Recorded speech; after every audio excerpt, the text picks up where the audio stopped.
All right, excellent afternoon to all those who are watching me across the state in Nigeria. They say private investment, it plays a vital role in developing economy or economies, especially when it comes to fueling growth, creating jobs, and of course, driving innovation. However, the success of private investment relies on robust public support, including infrastructure development, and of course, favorable policies that one can access to create a skilled labor in any community. Again, I must emphasize that collaboration between the private sector and the public domain is crucial for sustainability, especially when it comes to the economic development and of course shared prosperity. Yes, because it's a shared prosperity on the topic at hand right now. And I must say welcome to another interesting episode of Real Talk with Kike. I remain your chief host, Kike Atanda-Owo. That hasn't changed. But quickly, guys, before I keep, giving you the background to the topic at hand and trying to, furnish you with a lot of information, I think it's important for us to quickly drive straight on this day in history segment. Let's hear what, history has for us today. Stay with me. I'll be right back.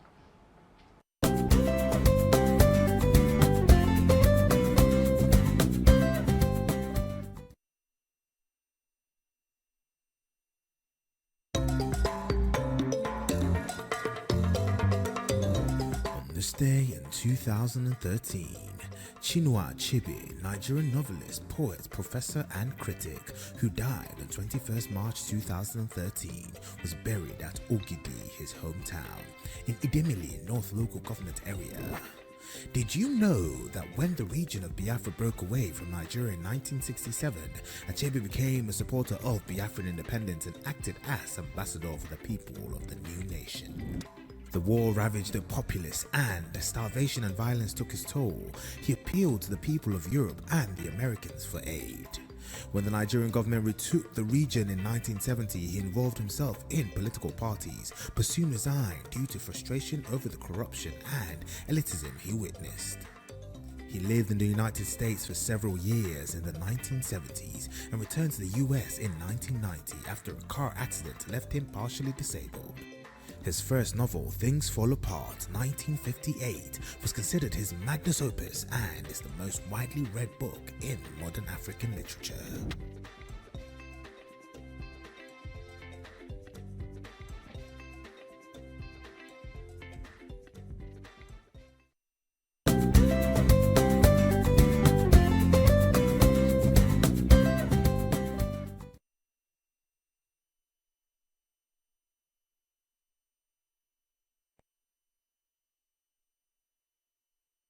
All right, many thanks for staying with me. I think, my message for on this day in history segment today for me is through his masterpiece, because Things Fall Apart. Achebe gave voice to African perspectives and explored the complexity of cultural identity, bringing the gap between traditional African storytelling and of course, the Western literacy or literary traditions. And he has many works that are globally outstanding, but this one in particular, this work has had profound impact on the people at large, at globe. And it means that everybody has that one thing, that sparks in them, that can produce, one thing from within themselves that can actually change the world at large. I keep telling people you need to actually tap into that one thing,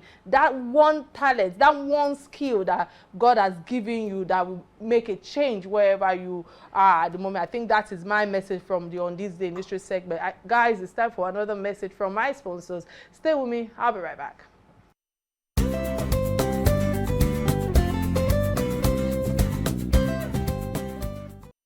All right, many thanks for staying with me. Nigeria commissioned the Dangote Refinery on Monday amidst hope of transformation or transforming the country into a net exporter of petroleum products by analyzing what was said when it comes to securing crude supplies and also that also could be delayed in terms of achieving the full production year. But the administration of the outgoing President Muhammadu Buhari, sees the refinery as the answer to persistent, fuel shortage in Nigeria, including most recent one in the run-up to February's disputed presidential election, and the massive, petrochemical complex said to be the world's largest single train refinery that cost about $19 billion to build after being delayed for almost a decade, above initial estimate of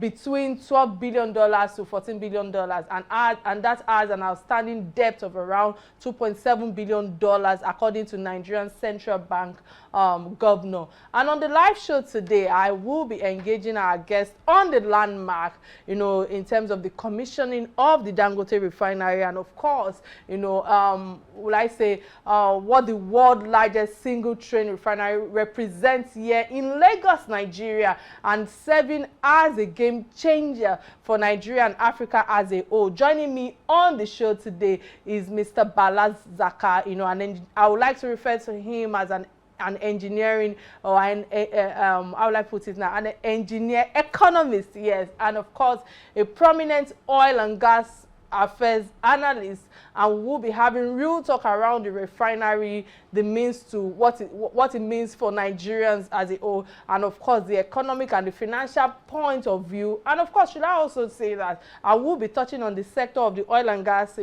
because of our country at the moment when it comes to what we are importing and exporting. Before I dive further to invite our guest on the show today, I think it's important for us to quickly check his profile, and I'll be right back.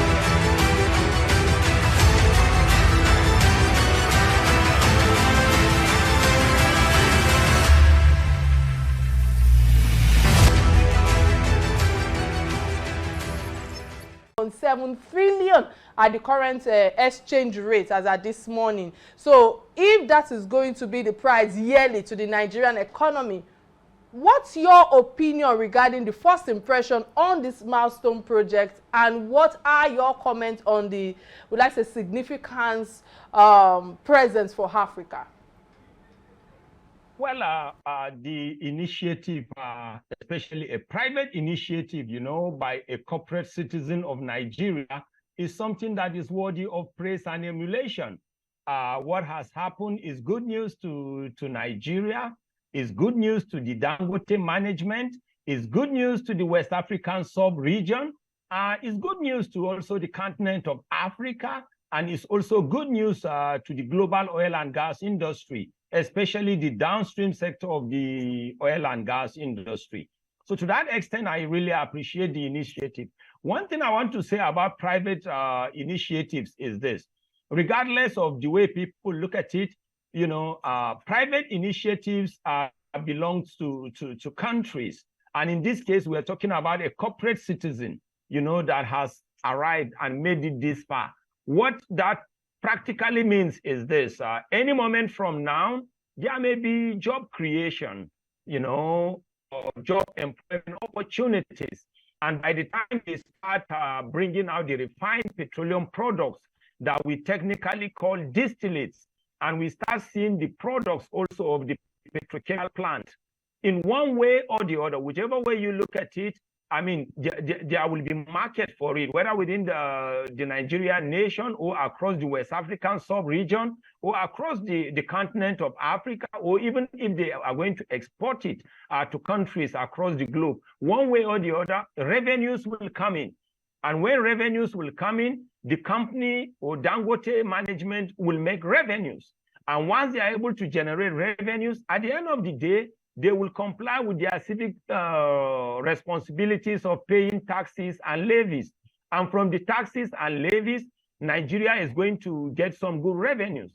And in the process, again, if everything goes well, they are likely to recruit human resource to help them maximize profit and also to minimize costs. The human resource that they will employ will be paid wages and salaries. And for them, the consumption index, of our GDP will improve. And of course, the investment index of the GDP equation is already improving, because investment index has to do with investment, which Dangote management has made. When you talk also about the export-import differential, in the GDP equation, if we start exporting, or if Dangote starts exporting, that will also be good. So just this private initiative by Dangote alone has positively raised some variables within the GDP equation of Nigeria. So to that extent, that will be fantastic. On the figures you said that will accrue to Nigerians, or Nigeria will generate, that's where I have some concerns. While I appreciate Dangote, and I appreciate those who released those figures, they need to understand that Dangote is a private initiative. So the revenues will not be coming to Nigeria or the Nigerian coffers or the Nigerian treasury single account, as they say it, unless we see the explanation of how. But at the end of the day, the revenues are supposed to go to Dangote and Dangote management. But Dangote will be expected, of course, to pay taxes. That's the principal thing, regardless of the taxes, whether company income tax, excise duty tax, pay as you earn, which is a tax from employees. So revenues will come. But if Nigeria wants to make so much money as a nation, what Nigeria needs to do is for Nigeria to have her own state-owned functional refineries. Nigeria is a member of OPEC, Organization of Petroleum Exporting Countries. Until I might have to interrupt your line of thought if you can hear me. I like the fact that you've concentrated on revenues, but how can we talk about revenues without not talking about the challenges? Because according to Dangote himself, he said the plant will meet about 100% of the Nigerian consumption need of all refined products, from gasoline to 53 million liters per day, to diesel to 34 million liters per day, and of course kerosene as well, 10 million liters per day, and aviation jets, which is about 2 million liters per day. And according to him also, he said that will surpass, or there will be surplus rather of those products for exports. I must ask you, because you've mentioned revenue, we always concentrate on the revenue that comes in, but how does that change the challenges of our petroleum product scarcity that occurs often, that have become a pattern in Nigeria? Okay, thank you. I actually wanted to go towards the Nigerian nation and what our leaders are supposed to do, but you're 100% correct. By bringing me back, let me say one or two things about the Dangote refineries and a refinery and connect it to the revenues. First of all, the commission has been done. It is over. The period of celebration and fanfare is over. The first thing we need to ask, or industry watchers like me need to check, is this: how will Dangote get the crude oil? How will it be delivered to Dangote refinery? Will it be through pipelines? Will it be through rail lines? Will it be through wagons? Will it be through trucks and tankers? Or will it be through the coast? We have coastal waters connecting Lagos and the southern parts of Nigeria. We will need to understand that. If there are pipelines that are being constructed, have they been completed, or they are yet to be completed? If there are plans for rail lines to bring in crude and to take refined petroleum products, what is the stage? And it's the same question I will also ask. By the time they start bringing out the refined petroleum products, how will they be taken out of that axis? Will it be through pipelines? Will it be through rail lines? Definitely, if they say they will be using trucks to get them out, that means that will be an additional congestion to the Lagos-Ibadan Expressway that we already know, and probably Lekki Expressway. But we are waiting to know about that. then there is something I want Nigerians to know, because we still, based on this fact or premise that Dangote Refinery is a private initiative, nobody is asking where Dangote got the money from. But I can tell you there are two sources of funds that I can practically explain, and there may be more. First of all, there may be funds from creditors. And if Dangote got the funds from creditors, Nigerians should not forget that Dangote must pay those debts and the cost of debts, which we call interest. And if Dangote got the funds from shareholders, Dangote must pay them what we call dividends. And for Dangote to be able to pay the dividends, Dangote must remain profitable. So to that extent, Nigerians should not expect that Dangote is going to be a Father Christmas, because in this case, Dangote will be out to maximize profit. So that is one thing about private initiatives. Dangote management or private initiatives will be out to maximize profit and minimize cost. So this, I want everybody to understand. If you see somebody putting a factory or a refinery in your location, especially a private one, that investor is not putting it there because he or she loves the indigents or citizens of that place. They are having them there because based on their feasibility studies, they are going to maximize profit and minimize cost. So Nigerians should get this clear. Another thing that is likely to happen is this, that because Dangote is a private initiative, Dangote is likely to buy the crude oil even from Nigeria at international price. International price is a price that is being set or arrived at by a cartel. Nigeria is a member of Organization of Petroleum Exporting Countries, and Nigeria must comply with that. So, sir, and as a private initiative. So, sir, because there is a lot of insight from all that you're sharing, thus far, and I really don't want us to lose some line of thought, because yes, you've mentioned that money was borrowed, you loaned some money, and I'm happy that the CBN governor highlighted yesterday that 70% of those loans have been paid. But yes, there are still 20% or thereabouts wherever it is. But some of your colleagues, with all that you've shared thus far, actually analyze that Dangote Refinery will not solve our problems, but good policy implementation will come to fall. So that means that there's so much, from my own understanding and my interpretation of what some of your colleagues have said, it means that there's too much of government in the gas space. So how do you balance that is the first question I'm asking you. The second question I want you to touch on is the fact that I feel that the first half of the year, 3.36 trillion naira is marked for subsidy payments. Since we are talking about payments, you've touched on payment back and forth and all of that. Do you think that Dangote facility, in terms of operation, might be able to have direct solutions to the subsidy problem? Those are my two questions for you, quickly. No, yeah, let me start with the first one. That was where I was going to. When I was talking about the funds Dangote got and Dangote being a private initiative, I was practically saying that Nigerians should not expect anything much from Dangote, because Dangote will buy the crude oil at international price. And Dangote is likely to sell the distillate at international price. The only difference is that because, Dangote Refinery is within Nigeria, the distance of conveyance, insurance, vessels will be less. So Nigeria will get it cheaper. But I want to let everybody to know is this. It is government of countries that are supposed to provide goods and services. So reliance on a private initiative like Dangote is completely wrong. The reason why we elected leaders is because we wanted to hand over our economic, political, and social destinies into their care. So it is the government of Nigeria that should provide goods and services for everybody and enabling environment. Those were the explanation I was giving. Then, in the context of Nigeria, the only way Nigeria can come out of the woods is for Nigeria to have her state-owned functional refineries. Because as I speak to you now, there are no comatose refineries in the Libya of Gaddafi. There are no comatose refineries in Iran.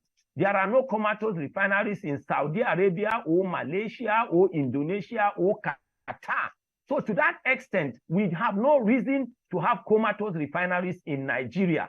Another thing again I want to say is this. It should be very, very clear that for internal refining and internal consumption. OPEC does not determine the price at which Nigeria should give crude oil to her own state-owned refineries. That is internal consumption. OPEC does not interfere with that. And we need to also ask ourselves basic questions. If all these OPEC member countries have functional refineries and Nigeria doesn't have to take care of her internal needs, are we saying the governments and the leaders of those other countries that are OPEC members and are having refineries, are we saying their leaders are fools? No. The truth is this, it is the Nigerian government that needs to do that. And when you talk about the concept of subsidy, I want everybody to understand that even in the dictionary, subsidy is associated with government. It is government of countries that supply subsidies. And the only reason why they provide subsidies is because they need to help their citizens. Private organizations don't provide subsidies. What private organizations do is they provide what we call discount, and they give you discount at the point of purchase. But in the context of Nigeria, let me give practical examples of how subsidies work. The reason why we have public universities, public polytechnics and secondary school and primary school is because government must provide subsidy in education. People who don't want that can go to private schools. The reason why we have public hospitals, whether teaching hospitals, federal medical centers, and the rest is because government must provide subsidy in health. The reason why you have police, army, navy, security agents, and the others guarding and taking care of our security is because government needs to provide subsidy in security.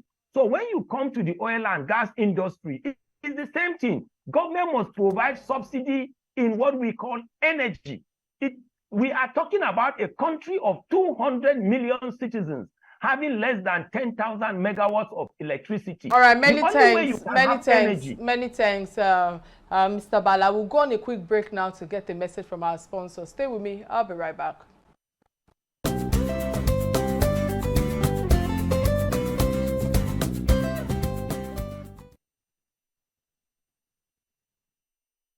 All right, glad to know you're still right there with us. In case you just joined the conversation, today's conversation is about the inauguration of the Dangote Refinery for the active operation of refining petroleum products, for the Nigerian ecosystem.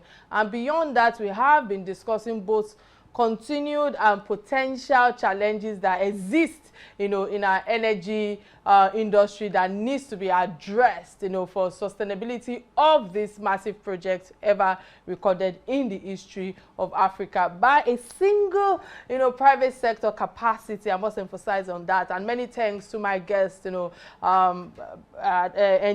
Saka, Bala Saka, for all that you have shared thus far. And I would like to quickly use this opportunity to open our phone lines for those who are just tuning in.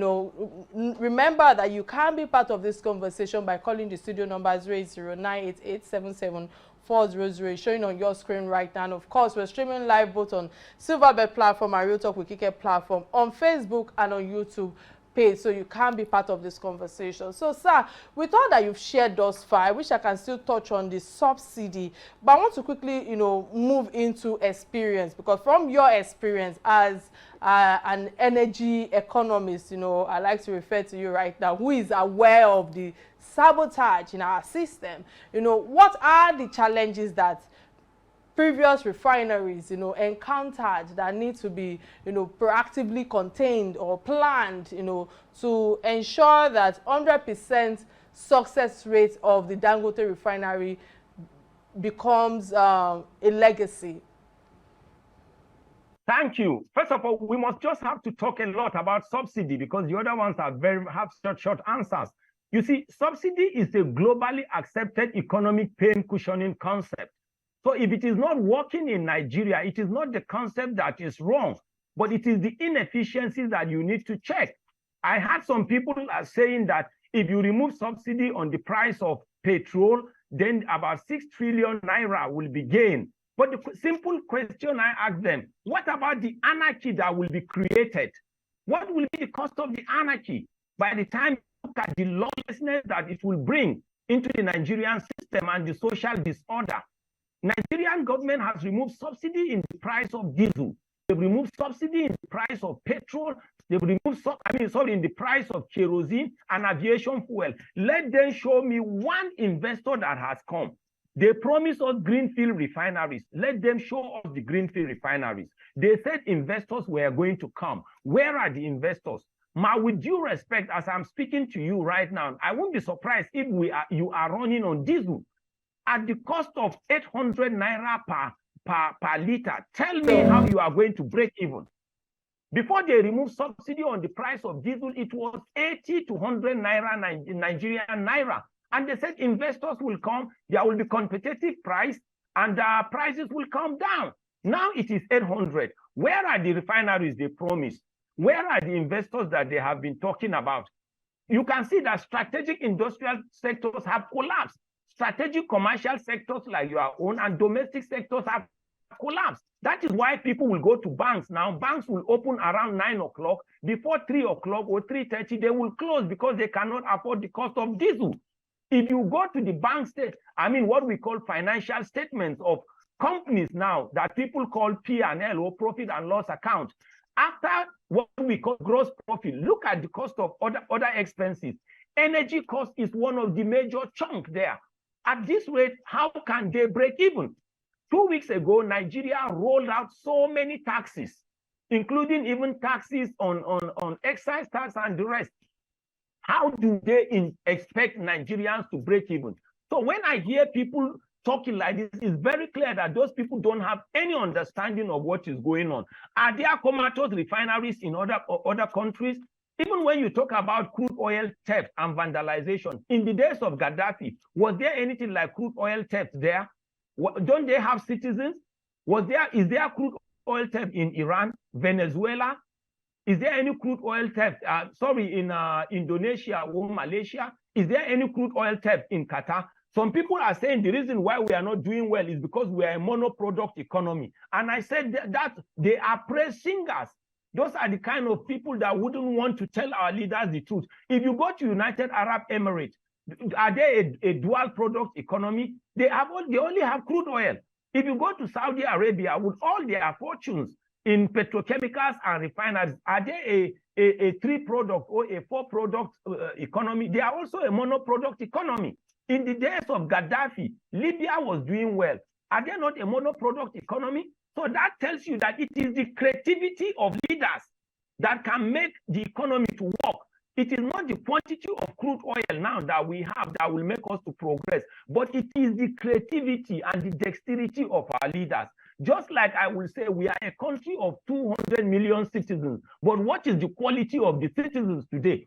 So a country of 50 million can be doing 10 times better than Nigeria because their leaders have taken good care of them. So these are the things we need to talk about. We need to talk about the quality of our leaders. And moving forward, it is only the government of countries that are supposed to provide goods and services, not private companies. Private companies are after profit maximization and cost minimization. Many thanks again for that elaborate submission. Listening to you and talking about the creativity of our leaders, I want to touch on what Governor of the Central Bank of Nigeria, CBN Governor Godwin Emefiele, he said that when the facility starts producing, Nigeria would move from an importer of petroleum products to a net exporter. Will this solve our balance of payment issues in the long term? What's your take on this? No way. It's not Nigeria. It is Dangote that will make money. It's Dangote that will make. It's a private initiative. The Dangote refinery does not belong to Nigeria or the Nigerian government. It's a private initiative. Dangote can decide to start selling his crude oil, his refined products to South Africa. He does not owe Nigeria any allegiance. It is our own refineries that we need to fix. We need to be like Saudi Aramco of Saudi Arabia. We need to be like Petronas. We need to be like the others. That's the way we should be. And those have functional state-owned refineries. That's what we are saying.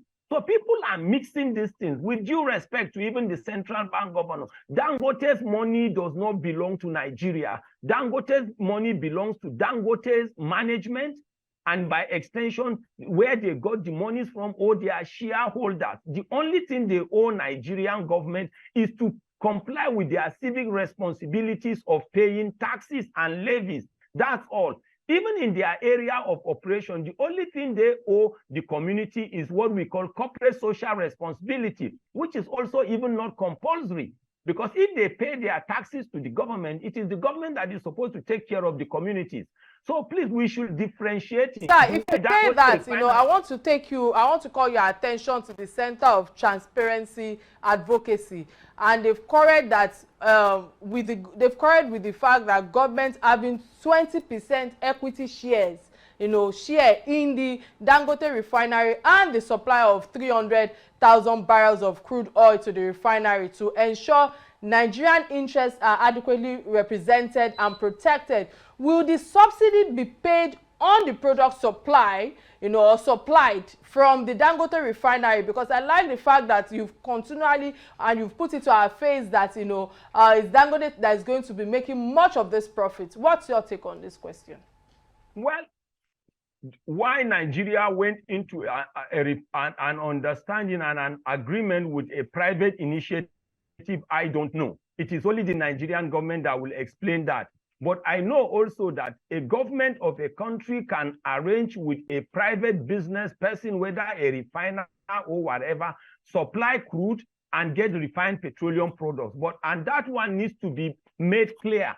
So the same way Nigeria can supply crude to some refineries offshore, they can do the same to Dangote refineries. But what I keep saying is this: Dangote crude oil for its refining must be bought at international price, because Dangote is a private initiative. But when you talk about the crude oil and refined petroleum products and petrochemical products for consumption of citizens, as they do in Malaysia, in Libya, in Saudi Arabia, it is the duty of the Nigerian government to use their own state-owned refineries. And if they go into an agreement with a private company, that one should be known by Nigerians. It should be separated. Dangote is supposed to be a private, so the money of Dangote does not belong to Nigeria. Dangote can decide to be a citizen of another country tomorrow, and he does not owe Nigeria that allegiance. So what I am saying is, it is our own government that needs to take care of our citizens. As I speak to you right now, even in terms of, because everything refinery is downstream. Midstream does not exist in Nigeria. When you even go to the upstream, we are experiencing business climate hostilities. Because as I speak to you right now, the total drilling rigs, active drilling rigs in Nigeria are not up to 15. Quote me that I say so. So it's not only in the aspect of refineries that we are not doing well. We are not doing well in the aspect of health. We are not doing well in the aspect of education. Is it not even a shame that Nigeria has close to more than 100 universities, more than 50 polytechnics? And as we talk, refining is basic chemistry. We cannot refine. Quote me that I said that heart surgery or kidney transplant is 10 times more complex than refining. Because in heart surgery or kidney transplant or cesarean operation, if the doctor makes any slight mistake, the patient will die and can never come back. Refineries are basic, what we call mechanical tools that can be replaced. So if we have all these universities, all these polytechnics, and something that is basic chemistry, we cannot take care of it, then something is wrong with our leaders. As I also speak to you right now, Angola has overtaken Nigeria in terms of crude oil production. And quote me that I also said the total crude oil of Angola is not up to 15 billion barrels. The total gas reserve of Angola proved is not up to even 15 trillion cubic feet. Meanwhile, Nigeria has 10 times more than all these figures. So something is wrong with our leadership structure. All those technocrats that have reduced themselves to praise singers should retrace their steps and let us fix the Nigerian oil and gas industry in national interest. Commissioner, right there, well said. Sir, with all that you've shared, comparing you with different sectors and health sectors, I want to touch on the agricultural sector, because sitting on 2,635 acres of land located in Dangote Industries Free Zone in Ibeju-Lekki. You know, it's, as far as I'm concerned, it will employ over 100,000 persons. Sure, it will also have an impact on our unemployment figures. You know, what other areas will it impact, knowing that agriculture will be impacted because of the fertilizers plants and a whole lot of other sectors? What's your take on this? Thank you on that question. What I just want to tell you is that I'm very, very sorry, but I'm not also apologetic because I'm a loyal citizen of this country. It's very, very unfortunate that the government or our leaders have allowed insecurity to fester so much in Nigeria. Because if you go to the rural areas where youth are supposed to be gainfully employed or active in farms or on farms, because of insecurity, they are not there again. There is this saying that the soil of peace, growth, and development can be, the soil of growth and development can, the seed of growth and development can be planted on the soil of peace. So if there is peace, we are going to see growth and development. As far as Nigeria is concerned today, agriculture is a difficult thing to go to because people cannot access their farms due to bandits, kidnappers, criminals, and vandals. And when you look at it also, let's go back to the oil and gas industry and look at the relationship with agriculture. You know, Nigeria has more gas than crude oil because our gas reserve is in excess of 200 trillion cubic feet. That is just the proved reserve. The potential is in excess of 600 trillion cubic feet. And from natural gas alone, you will get ammonia. From ammonia, you will get urea. From urea, you will get fertilizer. Ordinarily, Nigeria is supposed to be able to be rich in fertilizer. If you have enough fertilizer, then you will be able to boost agriculture. From boosting agriculture, you will encourage food security. But I come from an area where many of my people are farmers. The bag of fertilizer that used to cost about 3,000 Nigerian naira is now costing more than 20,000 Nigerian naira. That tells you something. And as I speak to you right now, the minimum wage in Nigeria is about 30,000 Nigerian naira. 30,000 Nigerian naira cannot buy a 30-kilogram bag of rice. It cannot buy a 50-liter jerry can of diesel. And quote me that I said, any country where a whole monthly minimum wage cannot buy a 50-kilogram bag of rice or a 50-liter jerry can of diesel, that country is in trouble. So Nigeria is in trouble, regardless of the individual and corporate citizens and what they are achieving. Many thanks again for that. I wish I can actually ask you question on what the future holds regarding what is happening right now when it comes to the fossil fuel, but I know that we are running out of time, so I cannot touch on that. But quickly, I'd like to ask you in 2 minutes, if it's possible, if you can respond to this question, because I feel that Nigeria have spent, you know, $23.3 billion last year on petroleum product import, and this amount, you know, has brought a lot of people questioning what is going on in some of the crude oil or petroleum sector. What would be said of this figure in terms of government expenditure after food dependency? Let me answer it quickly. After food dependency for refined products from this Dangote refinery? Look, let me tell you, Dangote is a private business. Let's remember that Dangote does not owe Nigeria anything. Why I understand that. We all understand that. Yes. Yes. Why are these problems not existing in Saudi Arabia? Why are they not in Libya in the days of Gaddafi?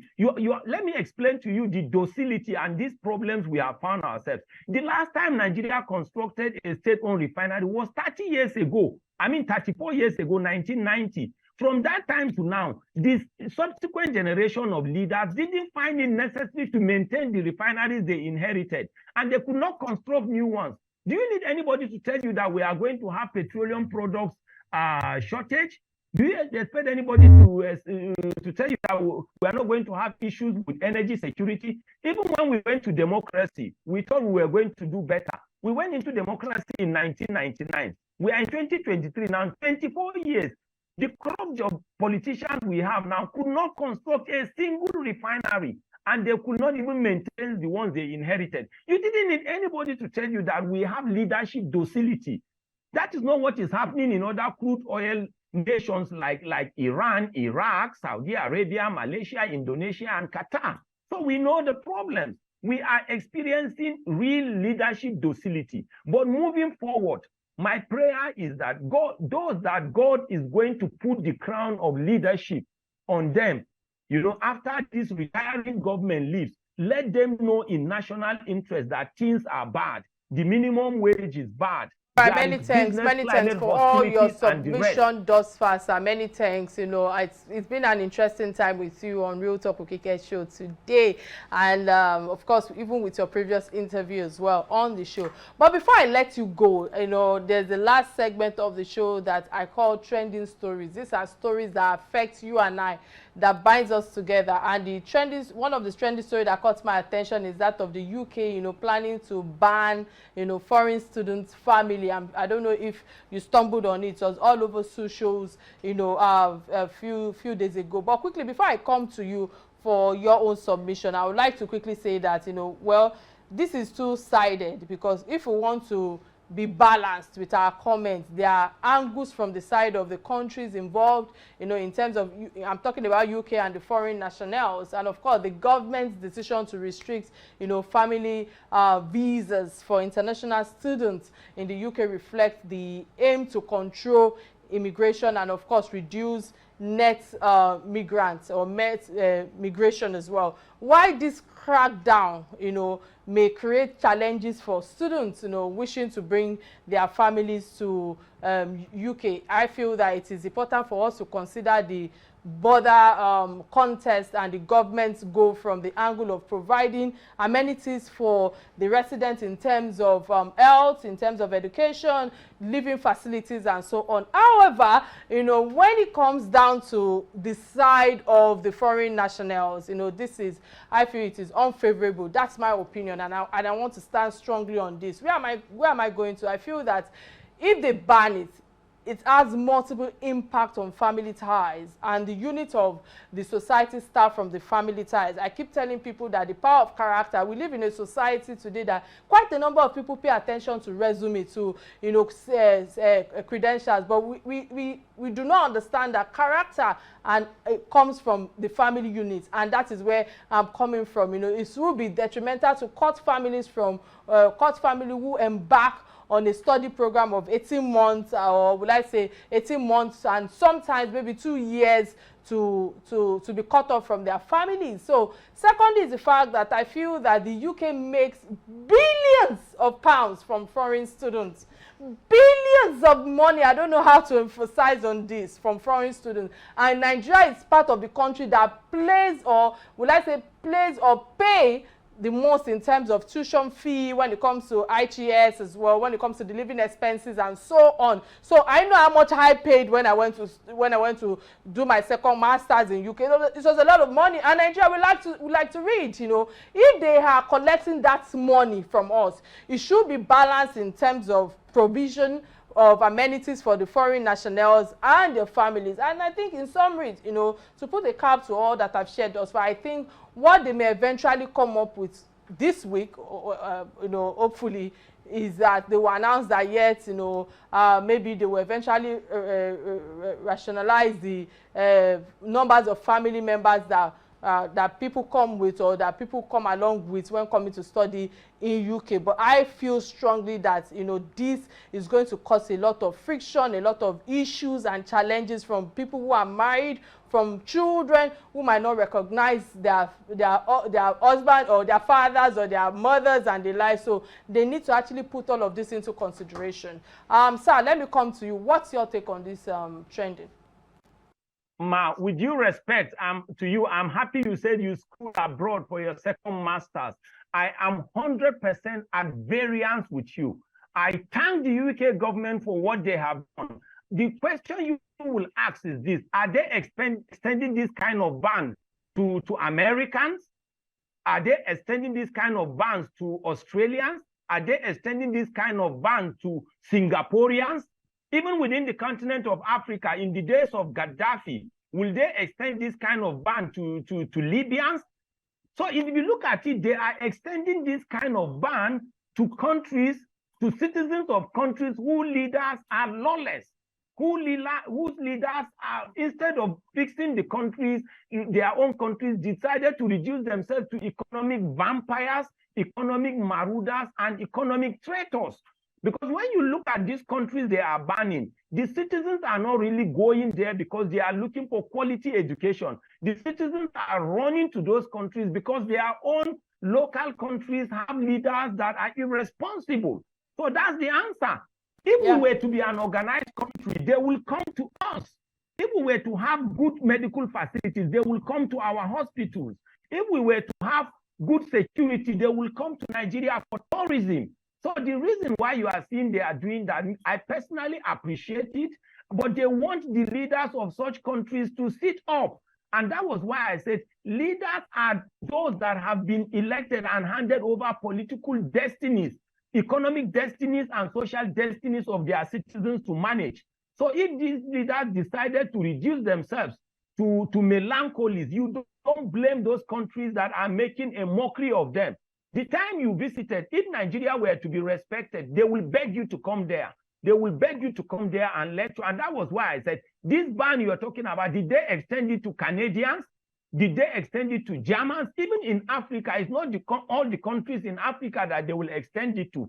So for me, it's indirect way of telling our internal leaders to sit up. And finally, on this subject, many of our leaders move away with our monies to go and buy houses in all these countries like UK that you talked about. Don't forget that about 1 or 2 years ago, the chief accountant of this country, accountant general of Nigeria, worked so much money to the shame of everybody, chief accountant general. And recently, somebody that was a minister for just 2 years in this retiring government, minister for energy or power, from even his area called Mambila, was supposed to provide electricity. He worked the money. Don't be surprised he goes offshore to want to buy properties. And we are living in the days of internal technology. If you do something here within 2 minutes, like you said, even this my interview is being watched abroad. So they know what is happening. Most of our leaders have reduced themselves to economic vampires. And instead of some technocrats to talk, they also reduce themselves to praise singers. So I support it. They should ban all the students from coming there. Let our leaders sit up. With that, if he's sharing a lot, I think the last statement is what I don't know if I agree with you, that they should ban all the students. I don't know if I agree with that. But many thanks for your elaborate insights right there. And of course, it's been an interesting time with you, engineer Bala Zaka. It's been, I really enjoyed this episode. Without you, I don't think this episode would have come to fall. Many times again, I wish you the very best, on your pursuit, and I hope that quite a number of people who are watching us right now will take a cue from, the refinery, and let's produce another Dangote, in all that refinery states like Port Harcourt and the likes, Abuja and all of that. With that, I come to the close of Real Talk with Kike episode. My name remains Kike Atanda-Owo. Bye now. Thank you.